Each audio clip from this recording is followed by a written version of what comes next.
नमस्कार दोस्तों, OCN network में आपका स्वागत। अजीबोगरीब हालात हैं इस देश में। पंजाब में आम आदमी पार्टी की सरकार है, हरियाणा में भारतीय जनता पार्टी की और केंद्र में भी भारतीय जनता पार्टी की। अब जो पंजाब की आम आदमी पार्टी सरकार है, वो शायद शायद मैं इसलिए लगा रहा हूँ कि ये हमें यही शोभा देता है और उनको ये शोभा दे रहा है या नहीं दे रहा है, जो कृत्य उस तरफ से किया जा रहा है, इसके बावजूद कि अदालतों का जो रुख है वो भी स्पष्ट है, केंद्र का जो रुख है वो भी साफ है और चंडीगढ़ में 3 दौर की बातचीत हुई है, उससे पहले 1 दौर की बातचीत दिल्ली में भी हुई है। चीज़ें किसी नतीजे पर पहुँच नहीं रही हैं और अब इन्होंने दिल्ली कूच करने का ऐलान कर दिया है, आज सुबह 11 बजे। सवाल ये है कि अगर वहाँ बैरिकेड लगाए गए हैं, अगर वहाँ से आगे इन्हें बढ़ने नहीं दिया जा रहा है और पंजाब सरकार से भी हरियाणा सरकार की तरफ से, वहाँ के डीजीपी की तरफ से ये बार-बार अपील की गई है, उनको आज तो चिट्ठी भी लिखी है हरियाणा के डीजीपी ने पंजाब के डीजीपी को और संभवतः इसीलिए लिखी है क्योंकि हाई कोर्ट का भी एक आदेश आ गया है कि भीड़ को ना बढ़ने दिया जाए। दूसरे जो ट्रैक्टर्स हैं, वो मोटर व्हीकल एक्ट के तहत हाईवेज़ पर नहीं आ सकते हैं, तो उनको भी आप हाईवे पर ना आने दें। और जिस तरीके से वहाँ से खबरें आ रही हैं शंभू बॉर्डर से, वो तो ये हैं कि साहब ये लोग जो हैं कुछ ऐसे यंत्र ले आए हैं वहाँ पर, जेसीबी है, पोकलेन मशीनें हैं, बहुत सारे ट्रकों में और ट्रैक्टर ट्रॉली में अ, रेत के और दूसरे जो है बोरे और कट्टे भरे हुए दिखाई दे रहे हैं और जो वहाँ की सूचनाएँ हैं, वो थोड़ा चिंता बढ़ाने वाली हैं कि ये लोग जो बैरिकेड लगाए गए हैं और जिस तरह की व्यवस्थाएँ की गई हैं, उसके ऊपर रेत के बोरे डालेंगे और जितने हो सकेंगे ये बैरिकेडिंग को हटाएँगे इन मशीनों के ज़रिए और फिर आगे दिल्ली के लिए बढ़ जाएँगे। तो ये जो स्थितियाँ, परिस्थितियाँ हैं, ये अपने आप में चिंता में डालने वाली हैं। लोकसभा चुनाव से ठीक पहले ये हालात क्यों पैदा किए जा रहे हैं? और आम आदमी पार्टी की सरकार की जो ज़िम्मेदारी थी कि इनको वहीं रोका जाता, जिन जिलों से ये निकल रहे थे, पर लगता है कि जैसे आम आदमी पार्टी की सरकार तो इनको रास्ता दे रही है, बैरिकेड हटा रही है, पुलिस भी बैरिकेड हटा रही है और वहाँ अगर 10 से 20 हज़ार इस समय प्रदर्शनकारी हैं और वो अगर कल टकराव की स्थितियाँ पैदा करेंगे, संघर्ष की स्थितियाँ पैदा करेंगे, कानून व्यवस्था का प्रश्न खड़ा करेंगे, तो कुछ भी अप्रिय घट सकता है। चुनाव से ठीक पहले ये जो हालात हैं, ये इसके पीछे की मंशा को भी ज़ाहिर करता है, जो भी ताकतें इसके पीछे हैं और एक सिचुएशन भी इससे क्रिएट हो रही है, देश के भीतर भी और देश के बाहर भी। मेरे साथ बहुत ही ख़ास मेहमान जुड़ रहे हैं, विजय सरदाना साहब, किसी परिचय के मोहताज तो नहीं हैं, फिर भी मैं आपको बता दूँ, उनका अपना इस समय यूट्यूब चैनल भी है, विजय सरदाना इनसाइट्स और बहुत ही लोकप्रिय चैनल है। इसके अलावा वो सामाजिक, आर्थिक और राजनीतिक मसलों पर और दूसरे विषयों पर भी बहुत बारीक नज़र रखते हैं, महीन पकड़ रखते हैं। सुप्रीम कोर्ट के अधिवक्ता हैं। सीधे जुड़ते हैं विजय जी से और इस पूरे मामले के जो दूसरे पहलू हैं, उनको भी ज़रा समझने की कोशिश करते हैं। विजय जी, बहुत स्वागत है। नमस्कार। सर प्रणाम। विजय जी, जो सिचुएशन आज वहाँ पर हो रही है और कल इन्होंने कहा है कि हम 11 बजे दिल्ली के लिए रवाना हो जाएँगे। ऐसे में ज़ाहिर है, अब तो हाई कोर्ट का भी आदेश है कि आप ट्रैक्टर्स को हाईवे पर नहीं ला सकते, एक्सप्रेसवे पे नहीं ला सकते। इसके बावजूद अगर वहाँ पर टकराव की स्थितियाँ, परिस्थितियाँ हैं, तो आपको क्या सीन बनते हुए दिखाई दे रहा है? ओंकार जी, सबसे पहले आपको और सभी दर्शकों को मेरा प्रणाम। जी, बहुत स्वागत। सर देखिए, हम एक लोकतंत्र में रहते हैं और पीसफुल प्रोटेस्ट का सबको अधिकार है और ये संवैधानिक अधिकार है, इसमें किसी को कोई ऐतराज भी नहीं है, ना राज्य सरकारों को, ना केंद्र सरकारों को और ना कोर्ट्स को।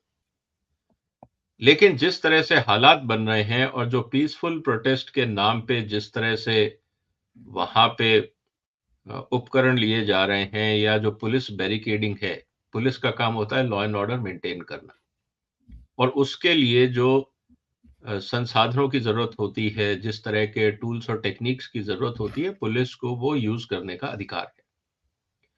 लेकिन अब पुलिस की इंस्ट्रक्शन को, जिसका काम है लॉ एंड ऑर्डर मेंटेन करना, उसकी सरकारी ड्यूटी में, संवैधानिक ड्यूटी में अगर ये किसान लोग व्यवधान डालते हैं तो फिर ये पीसफुल प्रोटेस्ट नहीं कहलाएगा, ये गैर कानूनी कार्रवाई कहलाएगी। क्योंकि संविधान और कानून के हिसाब से अगर कोई भी व्यक्ति सरकारी अधिकारी को अपनी ड्यूटी करने में व्यवधान डालता है तो इसके खिलाफ केस भी हो सकता है, कार्रवाई भी हो सकती है। तो अब किसान नेताओं को यह समझना होगा कि अभी जोश जोश में अपने जो समूह हैं, अपने जो गुट हैं, अपनी जो मंडलियां हैं या जिनको वो यूनियन बोलते हैं, उनके सामने शेर बनने से थोड़े समय के लिए तो शायद आपको वाहवाही मिल जाएगी, लोग आपको कहेंगे यार तुम तो बब्बर शेर निकले, लेकिन कानून की नजर में आप गुनहगार हो जाएंगे। और जब आप कानून की नजर में गुनहगार होते हैं तो उसके बाद फिर ना तो आपको कोई पॉलिटिकल पार्टी सपोर्ट करने वाली है, ना कोई आपका रिश्तेदार सपोर्ट करने वाला है, ना आपका कोई दोस्त सपोर्ट करने वाला। मुझे लगता है किसान नेताओं को यह बात समझनी चाहिए कि ऐसे बहुत सारे किसान नेता और बाकी पॉलिटिकल लीडर्स सामने आए जिन्होंने जोश जोश में बहुत कुछ उल्टा सीधा कर दिया, कानून हाथ में ले लिया, या तो आज जेल में सड़ रहे हैं या कोर्ट्स के चक्कर काट रहे हैं। और कुल मिला के हालत ये होती है कि जिन नेताओं के भरोसे और जिन पॉलिटिकल पार्टीज के भरोसे ये किसान आंदोलन को आगे बढ़ाने का प्रयास कर रहे हैं, अगर वो ही सत्ता में नहीं रहेंगे तो इनको बचाएगा कौन? वो अपनी कुर्सी बचाएंगे या इन नेताओं को बचाएंगे? तो मुझे लगता है कि एक ठंडे दिमाग से सभी किसान नेताओं को सोचना चाहिए। और अब ये मामला क्योंकि हाईकोर्ट में है और राज्य सरकार ने, खासकर पंजाब की राज्य सरकार ने ये कोर्ट को आश्वासन दिया है कि लॉ एंड ऑर्डर स्थिति हम मेंटेन करेंगे और सब कुछ पीसफुल रहेगा, और यहां तक भी उन्होंने कहा है कि साहब पीसफुल प्रोटेस्ट तो अधिकार है। तो अभी जो एश्योरेंस पंजाब की सरकार ने दिया है, पंजाब की पुलिस ने दिया है, और कोर्ट का ये कहना है कि आपको प्रदर्शन करने का अधिकार है, लेकिन इसका मतलब नहीं है कि देश की बाकी जनता का जीना हराम कर दो आप। ये बर्दाश्त नहीं होगा। और ये अब एश्योरेंस पंजाब की सरकार और पंजाब की पुलिस ने दिया है। तो मुझे लगता है कि मैसेज अब क्लियर है, पंजाब पुलिस को भी, पंजाब के एडमिनिस्ट्रेशन को भी। अब अगर किसी भी तरह की पंजाब की तरफ से कोई गड़बड़ होती है तो वो पूरा का पूरा जो ठीक रहा है वो मान सरकार पे और पंजाब पुलिस के ऊपर फूटेगा, और उसके कॉन्सिक्वेंसेस भी जो वहां अधिकारी हैं और जो वहां पे चाहे सिविल एडमिनिस्ट्रेशन हो, चाहे पुलिस एडमिनिस्ट्रेशन हो, चाहे पॉलिटिकल एडमिनिस्ट्रेशन हो, उनको उसका खामियाजा उठाना पड़ेगा। क्योंकि ये बात बहुत क्लियर है कि जिस तरह से 13 महीने दिल्ली को बंधक बना के रखा गया, उस समय तो शायद लोगों को ये लगा था कि चलो किसान बैठे हैं, एक सिंपैथी वेव थी। लेकिन अगर ये तोड़फोड़ होती है और इस तरह का माहौल बिगड़ता है, आपराधिक माहौल बनता है, तो मुझे नहीं लगता कि इस समय जनता इस बात को बर्दाश्त करेगी। और अगर कोर्ट्स भी इस पे लीनिएंट व्यू लेंगे तो फिर कोर्ट्स की भी जिसे कहते हैं ना कि अवमानना, या जिसको कहो कि रिस्पेक्ट, वो अब कोर्ट्स के जजेस को देखनी होगी। तो जनता इस समय मूड में नहीं है कि आप किसी भी तरह का सड़कों पे गदर मचाएं। आपकी डिमांड है, आप आइए, मिलिए, फोन पे बात करिए, वीडियो कॉन्फ्रेंस करिए, अक्रॉस द टेबल बैठिए, सारे ऑप्शन है। लेकिन देश की जनता को परेशान करने का ऑप्शन किसी के पास नहीं। तो ये स्थिति बहुत क्लियर। विजय जी, अभी 3 दिन पहले ही इन्होंने 12 जगहों पर रेलवे ट्रैक रोके और 4 घंटे 5 घंटे तक रेलगाड़ियों का आवागमन रद्द हो गया। बहुत सारी ट्रेनें रद्द करनी पड़ी। यात्रियों को भारी परेशानी का सामना करना पड़ा। एक बहुत ही व्यस्त सड़क पर ये लोग बैठे हुए हैं, उस पर बैरिकेड लगानी पड़ी है। कुल मिलाकर के 7 जिलों में इंटरनेट को टर्न डाउन किया है हरियाणा सरकार के आदेश पर। चंडीगढ़ में भी इंटरनेट बंद है। सवाल ये है कि जनजीवन तो अस्त-व्यस्त हो ही गया है और ये कई दिनों से जारी है, हफ्ते भर से जारी है। क्या लोगों के ये मौलिक अधिकार नहीं है कि वो आज के इस युग में, जबकि इंटरनेट के बिना आप अपंग हो जाते हैं और बहुत सारी गतिविधियां आपकी ठप पड़ जाती हैं, क्योंकि इंडिपेंडेंसी जो है वो बहुत ज़्यादा बढ़ गई है अब इंटरनेट पर और ऐप्स वगैरह पर। तो ऐसे में कितना बड़ा नुकसान हो रहा है, कितनी बड़ी असुविधा हो रही है। और ये कोई पहली बार नहीं है, बार-बार जब भी इस तरह की चीज़ें होती हैं, अलग-अलग ज़िलों के इंटरनेट जो है वो बंद किए जाते हैं और इस तरह के एहतियात उठाए जाते हैं। जितने भी पंजाब और हरियाणा के बॉर्डर हैं, सड़कें आपस में जुड़ी हुई हैं, सब पर शंभू बॉर्डर जैसे ही इंतज़ाम करने पड़े हैं। कितना करोड़ रुपया इसमें खर्च हो रहा होगा, कितने सुरक्षा बल लगाए गए हैं, इसकी कोई जवाबदेही किसी की नहीं है। अगर हरियाणा सरकार ने 7 जिलों में इंटरनेट बंद किए हैं, तो पंजाब सरकार को भी क्या उस तरह के एहतियात वहाँ नहीं उठाने चाहिए थे? वहाँ तो ऐसी कोई सूचना आ नहीं रही कि उन्होंने कुछ शांति भंग होने की आशंका में या दूसरी आशंकाओं में इस तरह के स्टेप उठाए हों, जैसे हरियाणा ने उठाए। सर, मैं 2 दिन पहले ही पंजाब से आया हूँ। मैं वहाँ पंजाब गया था और अलग-अलग शहरों में गया। बाय रोड ट्रैवल मैंने किया। व्यापारी वर्ग से मिला, टैक्सी वालों से मिला, बाकी लोगों से मिला, आम जनजीवन से मिला। मैं समझना चाह रहा था कि वहाँ हो क्या रहा है ग्राउंड लेवल पे। सर, स्थिति ये है कि पंजाब का जो आम आदमी है, वो इनसे परेशान है। जो लोग, आप इस बात को समझिए सर, इन्होंने ग्रामीण बंद वाले दिन दुकानों में जा के, मंडियों में जा के दुकानें बंद करवाई। इनको ये बात समझ में नहीं आ रही है कि पंजाब में इनकी तो चलो खेती है, इनके पास पैसा है। ये जितने भी नेता हैं, ये सब बड़े किसान हैं। इनके पास अच्छा खासा बैंक बैलेंस है, अच्छे खासे एसेट्स हैं। तो इन किसान नेताओं को तो कोई फर्क नहीं पड़ता। लेकिन जो डेली वेजेस है, जो मंडी में काम करता है, जो दुकान में काम करता है, जो ठेला लगाता है, जो मजदूरी करता है, आप उनकी हालत समझिए। टैक्सी वालों की हालत समझिए, जिनको रोज अपने पैसेंजर्स को एक शहर से दूसरे शहर ले जाना पड़ता है, उनकी हालत समझिए। मैं उनसे बात कर रहा था, क्योंकि जब मुझे भी टैक्सी हायर करनी थी, तो मैंने जब लोगों से बात करी, उन्होंने, साहब टैक्सी तो दे देंगे, लेकिन क्या पता रास्ते में कहाँ बंद हो जाए, क्या हो जाए, कुछ पता नहीं। तो किसान नेता अगर ये समझ रहे हैं कि पूरा पंजाब उनके साथ है, तो ये उनकी गलतफहमी है। जिन लोगों के आपने स्कूल बंद करवा दिए, जिन बच्चों को आपने तंग कर दिया, जिनकी स्कूल बसेस नहीं चल रही हैं, जो व्यापारी वर्ग काम नहीं कर रहा है, जो मजदूर आदमी अपनी दिहाड़ी नहीं कमा पा रहा है, क्या वो इनको दुआएं देगा या गालियां देगा? आप समझिए इस बात। तो ये बहुत बड़ी गलतफहमी है इन किसान नेताओं की। हाँ, लेकिन किसान की जनता बोलती, पंजाब की जनता जो पढ़े लिखे लोग हैं, जो समृद्ध हैं, जो मिडिल क्लास है, वो क्यों नहीं बोलती? जब मैंने उनसे पूछा, उनका कहना बहुत सिंपल था कि सर, ये लोग गुंडागर्दी पे उतर जाते हैं। अब प्रॉब्लम इनके साथ ये क्या है कि जहां इनको जगह मिलती है, वहां तंबू डाल के बैठ जाएंगे। जहां आएंगे, दुकानों में आएंगे कि साहब ऐसा है कि कल हमने बंद किया है, आप लोग जरा बंद कर दें। तो कहते हैं, व्यापारी अगर ये बोलते हैं कि यार बाजार खुलने दीजिए, उनका जी देखिए, हमने तो आपको बता दिया, बाकी मर्जी आपकी। मतलब इनडायरेक्टली धमकाने वाली बात है। तो कोई भी व्यापारी वर्ग, समझदार वर्ग, संभ्रांत वर्ग, कोई इनके मुंह नहीं लगेगा। इनको लगता है कि इनके सपोर्ट में दुकानें और बाजार बंद हो रहे हैं। हकीकत ये है कि इनकी गुंडागर्दी से डर के लोग दुकानें बंद कर रहे हैं, क्योंकि अपना नुकसान कोई नहीं चाहता।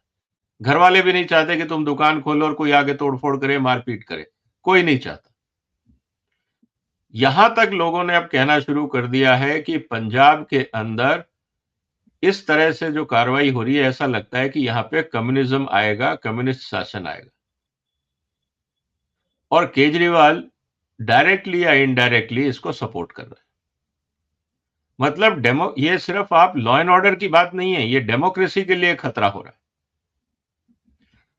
इसीलिए आज पंजाब में जब मैंने लोगों से बात करी तो उन्होंने कहा कि साहब देखिए, पंजाब में कोई इन्वेस्टमेंट नहीं आ रहा है। हमारे जो बच्चे हैं वो पढ़ने के लिए पंजाब से बाहर जा रहे हैं और कोई वापस नहीं आना चाह रहा है। अब आप समझिए स्थिति पंजाब की क्या है। पंजाब में कोई इन्वेस्टमेंट नहीं आ रहा है, बच्चे जो बाहर जा रहे हैं पढ़ने वो वापस नहीं आना चाह रहे, वो बाहर ही नौकरी करना चाह रहे हैं। इसका मतलब ये अगर किसान नेता सोच रहे थे कि हम पंजाब का भला कर रहे हैं, ये पंजाब का बेड़ा गर्क कर रहे हैं। और बता दीजिए, पिछली बार जब इन्होंने अडानी अंबानी के प्राइवेट एसेट्स पे तोड़फोड़ करी थी, उनके जाम कर दिए थे, टावर्स को तोड़फोड़ किया था, उसके बाद कौन सा प्राइवेट इन्वेस्टमेंट आया? आप पंजाब में इन्वेस्टमेंट सबमिट करते रहिए, लोग आएंगे, फोटो खिंचवाएंगे, चले जाएंगे। हालत यह है कि पिछली बार इनका नाम खराब हुआ और जिस तरह से अभी ये पिछले 7-10 दिन में हो रहा है, आप व्यापारी कम्युनिटी से बात करिए। इतने सेमिनार कॉन्फ्रेंसेस दिल्ली में हो रहे हैं, बाकी जगह हो रहे हैं, मैं सब जगह जाता हूं। हर आदमी ये कह रहा है यार पंजाब खत्म हो गया, पंजाब की तरफ हम नहीं देख रहे।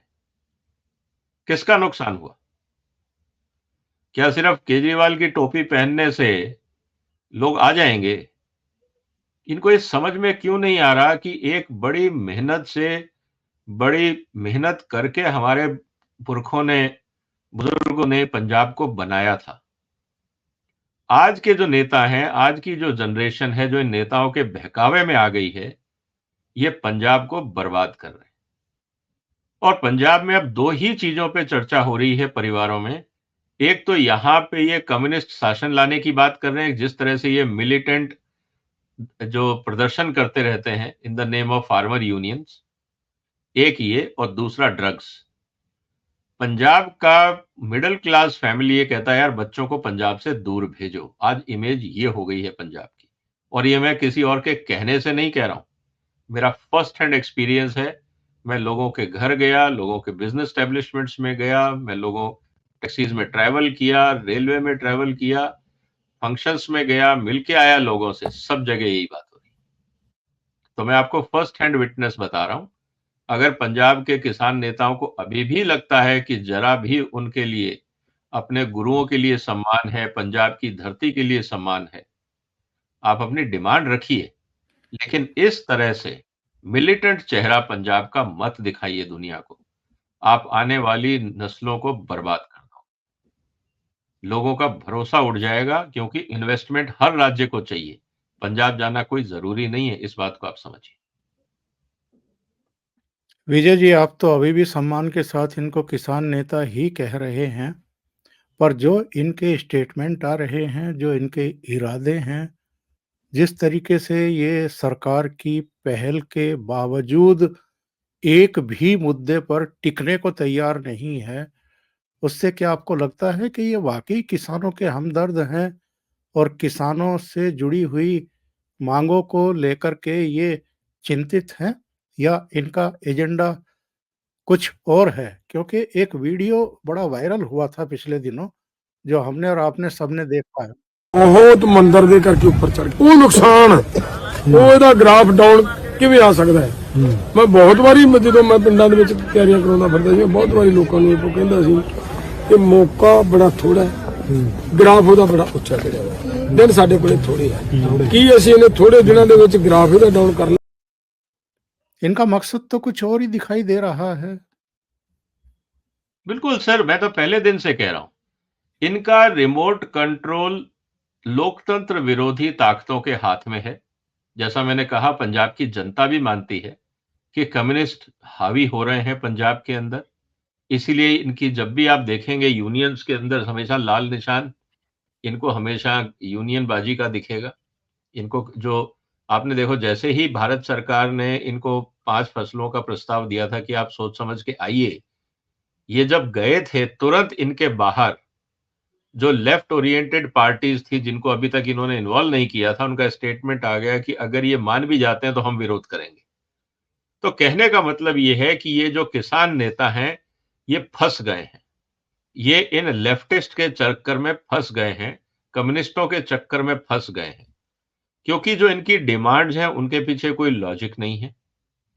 इनको एक्सपोज बहुत आसानी से किया जा सकता है। मैं इस पे एक वीडियो बना रहा हूं, तथ्यों के आधार पे मैं बताऊंगा कि किस तरह से ये किसान नेताओं ने जो एजेंडा बनाया है ये किसके कहने पे बनाया है, विद एविडेंस मैं अपने वीडियो में डालने वाला हूं। उस पर भी मेरा होमवर्क चल रहा है। दूसरा, ये जितने किसान नेता हैं ये कम्युनिस्ट जो लोग हैं, जो देश के अंदर शांति नहीं चाहते, मिलिटेंसी चाहते हैं, ये उनके रिमोट कंट्रोल से चल रहे हैं। अदरवाइज जो ये किसान नेता बोल रहे थे कि मोदी का ग्राफ ऊपर चढ़ा गया, उसको गिराना है, तो भैया मोदी का ग्राफ ऊपर चढ़ा गया वो तो जनता चढ़ाती और गिराती है ना, तुम कौन होते हो? और अगर इनको ये गलतफहमी है कि इस तरह की मिलिटेंट एक्टिविटीज करने से मोदी का ग्राफ नीचे आ जाएगा, कहीं उल्टा असर नहीं हो जाए। अगर इनको लगता है कि इनके पीछे 500,000 लोग खड़े हैं, तो क्या इनको नहीं लगता कि मोदी के पीछे कई लाख और करोड़ खड़े और हो जाएंगे? जो तुम्हें पसंद नहीं करते वो सब मोदी के पीछे खड़े हो जाएंगे। क्या इनको ये बात समझ में नहीं आ रही है कि इस तरह के स्टेटमेंट पोलराइजेशन और करेंगे, इससे मोदी का और फायदा होने वाला है? इन नेताओं को सुनता कौन है? ये तो यही कहेंगे। आप देख रहे हैं जनता का रिएक्शन क्या है कि ये लोग किसान नहीं हैं, ये खालिस्तानी हैं, आतंकवादी हैं, इस तरह की लोग अब शब्दों का इस्तेमाल करने लगे हैं। तो इनको क्या लगता है कि इस देश की जनता मूर्ख है, जो ये बोलेंगे ये वही समझेंगे? ये किस गलतफहमी में है नेता लोग? तो कहने का मतलब ये है कि जनता अभी तक टॉलरेट कर रही थी, अब जनता को समझ में आ रहा है कि ये सब तमाशा हो रहा है। और अगर कल को मान लीजिए मोदी सरकार ने कोई कठिन कदम भी उठा लिया, कठोर कदम भी उठा लिया, तो जनता मोदी को दोषी नहीं मानेगी। हाँ, पॉलिटिशियन जरूर चिल्लाएंगे, कुछ अखबार के मीडिया चिल्ला लेंगे, कुछ सोशल मीडिया पे लोग चिल्ला लेंगे, लेकिन जनता भी समझेगी कि भाई कब तक बर्दाश्त किया जाएगा। आफ्टर ऑल देश में लॉ एंड ऑर्डर जरूरी है या नहीं है? अल्टीमेटली इनको कोर्ट्स जाना पड़ेगा, और कोर्ट्स ने ऑलरेडी बोल दिया है कि आप वायलेंस नहीं करेंगे, आप तोड़फोड़ नहीं करेंगे। अगर बैरिकेडिंग लगाई गई है तो वो लॉ एंड ऑर्डर मेंटेन करने के लिए लगाई गई, और आप अगर उस लॉ एंड ऑर्डर मशीनरी को तोड़ेंगे तो अपराध है। और इनके वीडियो बनेंगे, फिर ये कोर्ट में जाके नहीं बोल सकते मैं नहीं था, इन सबके वीडियोस बन रहे हैं। तो ये बहुत बड़ी गलतफहमी में है। मुझे लगता है इनको भगवान सद्बुद्धि दे, अपने गुरुओं को याद करें। उन्होंने इस देश के लिए बहुत अच्छे काम किए, समाज को आगे बढ़ाया, प्यार का संदेश दिया, इसलिए आज हम सब उनका सम्मान करते हैं। इनको कौन पूछेगा सर? और कल को इन पे केस हो गया, ये अरेस्ट हो गए या कुछ इनका नुकसान हो गया, आपको क्या लगता है जिन नेताओं के भरोसे ये उछल कूद कर रहे हैं वो इनको पूछने वाले हैं? इनको पानी पिलाने कोई नहीं आएगा। तो मुझे लगता है कि इनको अपना समझ में आना चाहिए, दुनिया बहुत तेजी से बदल रही है, ये अपने आप को दूसरों के हाथ में खिलौना बना रहे हैं, और इस हरकत से इनको बचना चाहिए। एक और लीडर हैं, पिछले आंदोलन में बड़े फुटेज इन्होंने हासिल किए थे। हर दूसरे दिन, हर तीसरे दिन इनके लंबे लंबे इंटरव्यू होते थे, गाजीपुर से या किसी टेलीविजन रिपोर्टर के द्वारा। इनका जरा एक बयान सुनिए। इस बार पंजाब के इन लोगों ने इनको याद नहीं किया या भाव नहीं दिया, या हो सकता है फंड उतना ना आया हो कि सब में बंदरबाट हो सके। तो इन्होंने क्या कहा है जरा एक बार सुनते हैं, और इससे ये पता चलता है कि ये लोग एक्चुअल में किस तरह की साजिशें रच रहे हैं और इस आंदोलन को किस दिशा में लेकर के जाना चाहते हैं और क्यों लेकर के जाना चाहते हैं। आंदोलन में और लोग शहीद हो रहे, टिकट्टू पे आस है पूरे देश के किसानों की। हम बड़े किसान नेता हैं और घर से एक डेथ किसी की नहीं हुई आंदोलन में। तो एक कुर्बानी तो चाहे फौज में नहीं हुई तो किसान आंदोलन में हो, तो एक कुर्बानी टिकैत परिवार की इस देश को चाह रही है। ये सरकार ध्यान से सुन ले। ना अंदेशा नहीं, हम तो चाह रहे कि हम सामने से हो भाई, हमारा तो मामला जान का खतरा है, नहीं बात हम कह रहे, जान के खतरे की हम नहीं, हम कह रहे हैं कि जब आंदोलन हो और उसमें फायरिंग हो तो हम उसमें हमारी कुर्बानी जानी चाहिए, ये कहा हमने। किस किस तरह के गैर जिम्मेदार लोग इन आंदोलनों को लीड कर रहे हैं विजय जी, इससे पता लगता है? देखिए सर, ये यही चाहते हैं, ये सारे किसान आंदोलन के नेता यही चाहते हैं कि किसी तरह से पुलिस गोली चलाए, 2-4 किसान मर जाएं और इनको एक और बहाना मिल जाए कि देखिए जो सरकार है वो अत्याचारी है, किसानों पे गोलियां चलाती है, सब कुछ करती है। तो ये उकसाने का प्रयास करते हैं। और जहां तक बात है जिस महानुभाव की अभी आपने रिकॉर्डिंग सुनाई, ये तो डेस्परेट है, इनको तो भारत रत्न मिलना पड़ेगा ना। ये तो चाहते हैं कि इनको हिंदुस्तान में अराजकता फैलाने के लिए भारत रत्न दिया जाए, ये तो चाहते ही हैं। ये तो पहले दिन से, नहीं तो आप बताइए, जैसा मैं हमेशा कहता हूं, इनको कैमरा और माइक की इतनी आदत पड़ गई है कि इनको कोई नहीं बुलाएगा तो ये कुछ भी उल्टा सीधा बयान देंगे ताकि इनका रिकॉर्डिंग चल जाए। ये इनकी मजबूरी है, जिसको कहते हैं ना ऑक्यूपेशनल हैजार्ड। अब इनको नशा लग गया है पब्लिसिटी का, अब ये बगैर पब्लिसिटी के रह नहीं सकते, तो इसीलिए ये उल्टे सीधे बयान देंगे। अब इनको क्योंकि कोई अब पंडेर साहब और जो दूसरे 2 नेता खड़े हो गए हैं पंजाब में, अब उनको भी पता था कि पिछले आंदोलन में टिकैत साहब एक हीरो बन गए थे, अब उनका भी मन है कि भाई हम भी हीरो बने, हमने क्या प्रॉब्लम करी। तो ये सब हीरो बनना चाहते हैं, ये दिल्ली सिर्फ इसलिए आना चाहते हैं ताकि इनको सुबह शाम मीडिया कवरेज मिले, इनका और कोई एजेंडा नहीं है, इन सबको हीरो बनना है। तो ये पब्लिसिटी हंग्री लोग हैं, इनके जो एजेंडा है, इनकी जो डिमांड्स हैं, उनके पीछे कोई लॉजिक नहीं है, बेतुकी डिमांड है। इनके जितने नेता हैं उनके साथ बैठ के मैं इनको एक हर डिमांड पे इनको मैं एक्सपोज कर सकता हूं कि तुम झूठ बोल रहे हो देश के साथ, तुम्हारी डिमांड के पीछे कोई लॉजिक नहीं है, कोई तथ्य नहीं है। ये सिर्फ बड़े किसान और आड़तियों के एजेंडा को सर्व कर रहे हैं, और आज भी जो इनकी डिमांड है वो सिर्फ आड़तीय और बड़े किसानों के फेवर में है। इनको छोटे किसानों से कोई लेना देना नहीं। जो पैसा देगा, जिसे कहते हैं ना his masters voice, after all जो खर्चा कर रहा है ये उसी का गाएंगे ना, पुराना बेचारा छोटा किसान कहां खर्चा करेगा। आपको क्या लगता है कि बड़ा किसान छोटे किसान की डिमांड के लिए खर्चा करेगा? कभी हुआ है आज तक? अगर ऐसा होता तो ये मंडी में बैठ के छोटे किसान का शोषण क्यों करते? अगर इनको इतनी ही चिंता होती छोटे किसानों की, तो ये छोटे किसानों का हक क्यों मारते? उनको बराबर पूरा पैसा क्यों नहीं देते? तो कहने का मतलब बहुत साफ है सर, ये एक्सप्लॉयटेशन का मॉडल है कि जिसके पास ताकत है उस दूसरे को एक्सप्लॉइट करता है। और इस समय आपस में किसान नेताओं में होड़ इस बात की है कि कौन ज्यादा पब्लिसिटी गेन करे।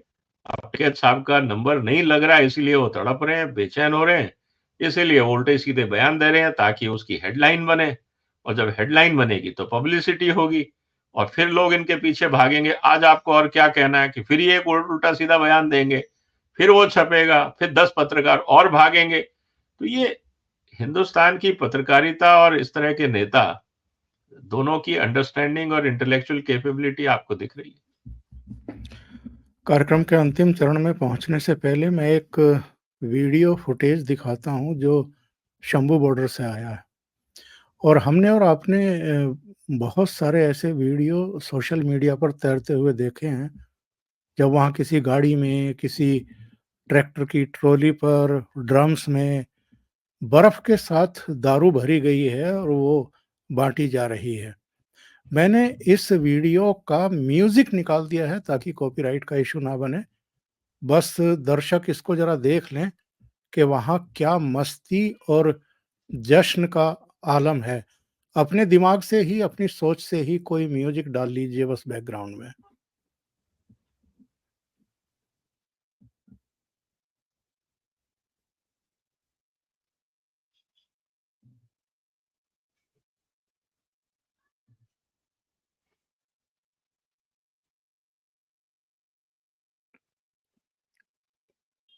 ये वहाँ का आलम है। विजय जी, अभी चर्चा की कि साहब जो इनकी डिमांड है, उनकी तो तर्क के साथ धज्जियां उड़ाई जा सकती हैं। मैं डिमांड्स पर आता हूं इनकी। सभी फसलों के लिए न्यूनतम समर्थन मूल्य एमएसपी की कानूनी गारंटी। 2020-21 के आंदोलन के दौरान दर्ज मामलों को वापस लेना, उसमें हत्या भी है, रेप भी है, तोड़फोड़ भी है। किसानों के लिए पेंशन, 10,000 रुपए की पेंशन मांग रहे हैं किसानों के लिए। जितने ऋण हैं वो माफ कर दिए जाएं। विश्व व्यापार संगठन से अपने को भारत अलग कर ले, मतलब पूरी दुनिया से कट जाए।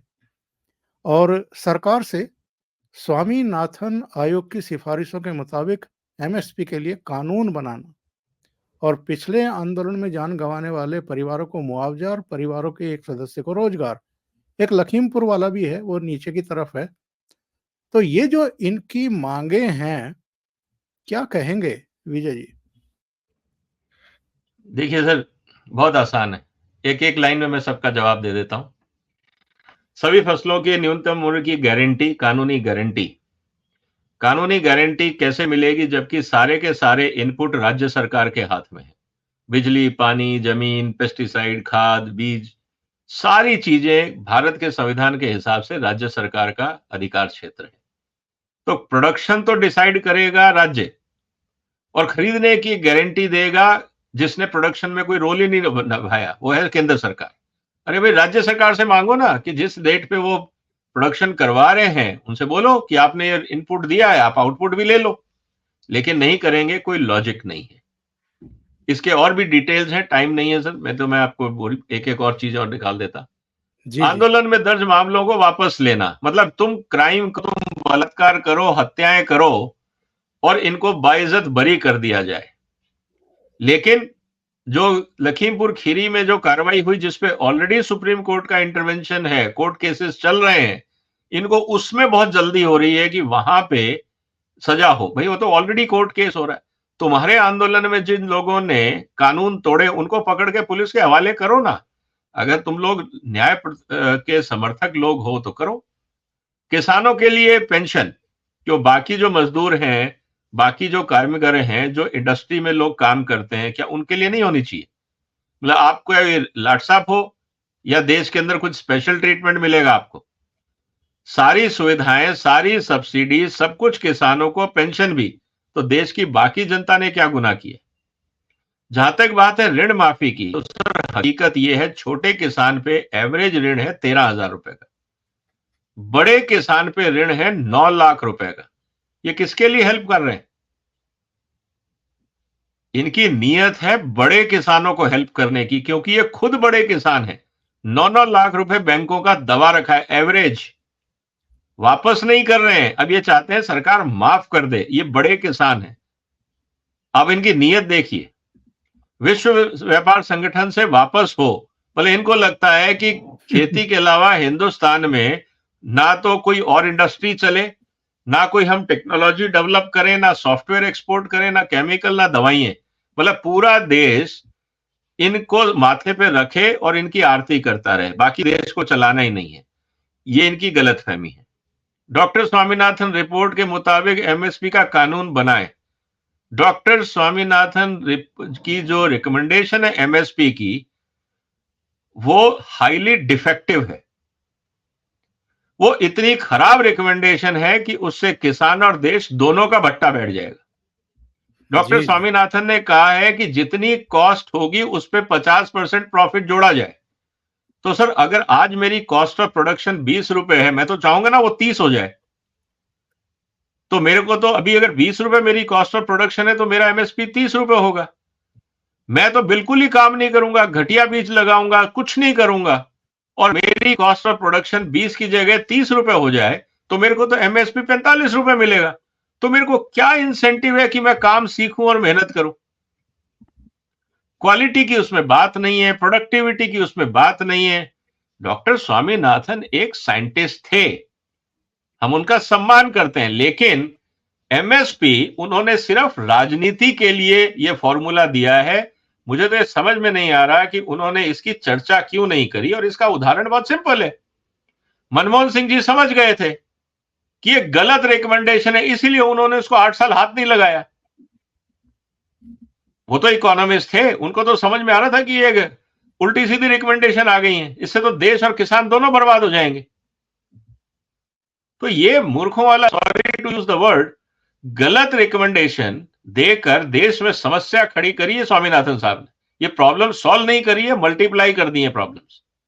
मैं उनकी इज्जत करता हूं एज ए साइंटिस्ट, लेकिन ये रिकमेंडेशन गलत थी, वी हैव टू एक्सेप्ट। और आखिरी क्या था सर रिकमेंडेशन, इनका डिमांड? मुआवजा दिया जाए उन परिवारों को जो मारे गए थे या मतलब उस दौरान जिनकी मृत्यु को हुई उठा थी। के लाओ और वहां पे बॉर्डर्स पे रखो बुजुर्गों को। कोविड के टाइम पे, सर्दी के टाइम पे आप अपने स्वार्थ के लिए बुजुर्गों को तंग करो, उनको मौत के मुंह में धकेल दो और अपनी चोरी छुपाने के लिए, अपनी गलतियां छुपाने के लिए सरकार को कहो कि इनको शहीद घोषित करो और मुआवजा दो, ताकि इनकी जो चोरियां हुई हैं, इनकी जो गलतफहमियां हुई हैं, इन्होंने जो अत्याचार किए उन बुजुर्गों पे, ताकि उस पर पर्दा डल जाए। ये है इनकी पूरी नीयत। तो ये है सर इनकी डिमांड्स। विजय जी, आखिर में मैं एक सवाल और जानना चाहूंगा। ये बात इधर उठने भी लगी है, एक कपड़ा बनाने वाली फैक्ट्री अगर सरकार से मांग करने लगे कि साहब हमारा कपड़ा नहीं बिक रहा है, आप इसका एमएसपी जो है तय करो और हमसे कपड़ा खरीदो। एक मोटरसाइकिल बनाने वाला भी यही मांग करने लगे कि साहब जितनी हम मोटरसाइकिल बना रहे हैं ये सब सरकार को खरीदनी पड़ेंगी। ऐसे तो बेहिसाब मामला हो जाएगा। ये किसानों की उपज के लिए ही एमएसपी का प्रावधान क्यों है? सर देखिए, एमएसपी जो है वो शॉर्टेज इकोनॉमी का फॉर्मूला है। जब आपके यहां पे किसी फसल की कमी होती है, आप उसको प्रोत्साहन देना चाहते हैं, तो आपने कहा कि भाई मैं इतना पैसा आपको दूंगा, ये मेरा सपोर्ट प्राइस रहेगा, आप उगाइए और मैं आपसे इस रेट पे खरीद लूंगा। और अगर किसान को लगता है कि हाँ ये रेट ठीक है, तो वो फसल उगाता है। ये एक लाइक ए कॉन्ट्रैक्ट अरेंजमेंट है, इनफॉर्मल कॉन्ट्रैक्ट है, ओपन कॉन्ट्रैक्ट है। आप इंडिविजुअल साइन नहीं कर रहे हो, लेकिन आपने एक अनाउंसमेंट कर दिया। ये है एक हिसाब से कॉन्ट्रैक्ट। लेकिन ये वही फसलें खरीदूंगा जिसकी मुझे जरूरत होगी। अगर मेरे को जरूरत नहीं है, उदाहरण के लिए मैं आपको बताऊं, पिछले साल हिंदुस्तान में पैडी, चावल मतलब मिल्ड राइस, चावल और गेहूं का टोटल उत्पादन हुआ था 247 मिलियन टन। हिंदुस्तान की खपत है 217 मिलियन टन। करीब 30 मिलियन टन हमारे पास सरप्लस था। मतलब सारी जरूरतें होने के बाद भी 30 मिलियन टन हमारे पास बच गया। अब उसको कौन रखेगा? अगर किसान अपने घर में रखता है तो किसान का नुकसान, बाजार में कोई खरीदार नहीं, क्योंकि जितनी जरूरत थी, चाहे प्राइवेट हो या सरकार हो, वो पूरा 217 मिलियन टन में पूरा हो गया। अब लीगल गारंटी का क्या मतलब है? लीगल गारंटी का मतलब यह है कि अब आप सरकार को कंपेल करोगे कि आप ये 30 मिलियन टन खरीदो। इस 30 मिलियन टन को खरीदने के लिए हिंदुस्तान का 70,000 करोड़ रुपए खर्च होगा। मैं सिर्फ गेहूं और चावल की बात कर रहा हूं। और ये आप अंतरराष्ट्रीय बाजार में नहीं बेच सकते। आप सिर्फ यूक्रेन का 4-5 महीने छोड़ दीजिए, जब प्राइस ऊपर गए थे, जब 44 गए थे, अब वापस 20-20 रुपए गिर चुके हैं वो प्राइस। सवाल यह है कि अंतरराष्ट्रीय बाजार में आप बेच नहीं सकते, क्योंकि आपका एमएसपी पूरी दुनिया में जो प्राइस होते हैं उससे जनरली ऊपर होता है। हिंदुस्तान में आपको जरूरत नहीं है, क्योंकि 217 मिलियन टन में आप पूरा खा चुके। अब बचे 30 मिलियन टन, उसको खरीद के गोडाउन में रख के सरकार क्या करेगी? सड़ाएगी। तो कहने का मतलब यह है कि इन लोगों को यह समझ ही नहीं आ रहा है कि देश चलता कैसे है। इन्होंने अपना एक ईगो प्रॉब्लम पाल लिया है। कुछ पॉलिटिकल पार्टी ने इनको हवा दे दी है। इनके ईगो को बड़े किसान और जो आड़तीए हैं वो एनकैश कर रहे हैं, इनको हवा देते हैं, पैसा देते हैं और इनको कहते हैं तुम करो तमाशा। और कुछ ऐसी ताकतें हैं जो भारत को आगे बढ़ने नहीं देना चाहती। Anti India, anti BJP, anti Modi जितनी फोर्सेस हैं वो सब इनके पीछे खड़ी हो जाती हैं, क्योंकि अब ये कठपुतली बन गए हैं उनके हाथ में। इनको पब्लिसिटी मिल रही है, सपोर्ट मिल रहा है, हर तरह की सुविधाएं मिल रही हैं, तो अपना खेलो खेल। काम तो कुछ है नहीं, क्योंकि खेत में बीज लगा दिया, पौधा उगता रहेगा, इनको जाके कौन सा रोज उसके साथ काम करना है। और वैसे भी पंजाब का किसान अब कहाँ काम करता है, वो तो बिहार यूपी के मजदूर आते हैं, वो खेत में काम करते हैं। तो ये तो स्थिति बहुत क्लियर है सर, कि ये पूरा पॉलिटिकल ड्रिवन एजेंडा है। इनके डिमांड्स के पीछे कोई लॉजिक नहीं है, कोई अधिकार नहीं, मतलब कोई जस्टिफिकेशन ही नहीं। यानी देश के भीतर बैठी पॉलिटिकल पार्टियां भी और देश के बाहर भी बैठी हुई कुछ ताकतें देश की एकता, अखंडता और संप्रभुता को भी एक तरीके से चैलेंज कर रही हैं। और अगर आज किसी तरह का क्लैश हो गया और वहां पर कुछ अनहोनी हो गई, 2, 4, 10, 5 लाशें गिर गई, तो उसके बाद ये किस तरह का तमाशा करेंगी पॉलिटिकल पार्टियां, ये भी हम अभी से अंदाजा लगा सकते हैं। विजय जी, बहुत बहुत धन्यवाद, आपने इतना समय निकाला ओशियन नेटवर्क के लिए और बहुत ही महत्वपूर्ण मुद्दे पर चर्चा की। Thank you so much. नमस्कार। नमस्कार।